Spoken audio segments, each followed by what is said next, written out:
him in mine. Gladys Knight and the Pips, Midnight Train to Georgia. In 2002, when I ended my first book, I was just beginning the process of working out what I was going to do with my life now that I could no longer compete at the highest level as an athlete. Would it still be tennis, playing on the seniors tour, commentating, bit of coaching, or something else like art dealing or TV or film, or something totally different? I had no idea which way my life was heading, but I knew if I wanted to have new experiences that would fire me up the same way being on a tennis court had done, I was going to have to take some major risks. I always needed to feel challenged, to push myself, and I've tried out a lot of different stuff in the intervening 15 years. Some of it's worked and some of it hasn't, but in life as in sport, it's often the big defeats that teach you the most. If you're too scared of falling flat on your ass, you'll never get out of your chair. And I hope that what I've learned from some of the more laughable calamities I'm going to describe has given me a new perspective on the successes that came before.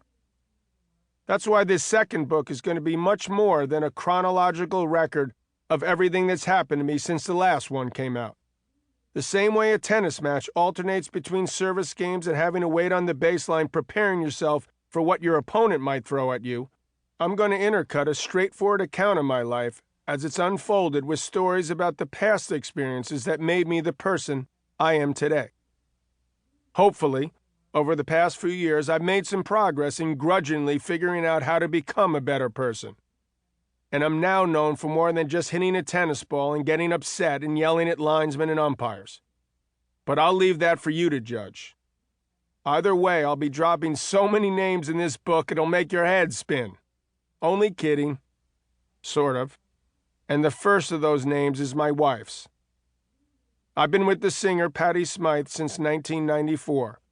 We've been married for 20 of those years and are closer now than ever, which I figure is pretty amazing these days.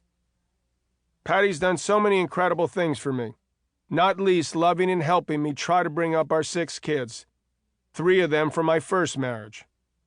When my first book came out, the youngest was only 3, the oldest 17. Now they're all grown up. Even the youngest will be off to college soon.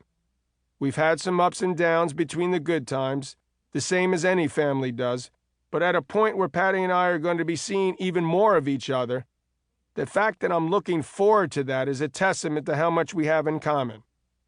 And if there's any credit for the faint possibility I might have become a slightly better, less selfish person over the last 20 years or so, the bulk of that should go to Patti. My life was at a low ebb when I met her, and things could have turned out very differently if she hadn't been there to help me through the next few years. She's a very strong character, even more opinionated than me, if that's possible, and probably the only person who can tell me stuff I don't want to hear in such a way that I'll actually listen and take it on board. Okay, maybe not without an argument, but we've learned over the years to listen and to compromise. Sometimes I'll even back down and agree that she's right. I guess it's called getting older and wiser. Since it was kind of the beginning of me becoming who I am now, I wanted to start off by letting her put the record straight, as she sees it, about how we first got together. Even if the differences between her account and the one of my first book aren't as dramatic as she thinks they are, at least this will give the listeners the chance to see what I put up with. John and I fight constantly about when we first met, and it's a battle that continues, because he tells the story completely differently to how I remember it. Obviously, everyone has their own perspective, and people's memories can play tricks, but he does try to rewrite history. So it'll be good if I can get my version, which of course is 100% the truth, down in print. The funny thing for me was how different our lives were, and yet how much we had in common, not just through the showbiz world we were both involved in, but also because we'd both been brought up in Queens. I traveled the world to meet a guy who grew up 15 minutes from me. There's probably a reason for that, because there is something about the landscape you're raised in. The sights, the sounds, the smells, and ours had been very similar, maybe too similar, to the point where, if we'd met too soon, it might have been a problem. I had seen John once in a club in 1984, right before my album The Warrior came out.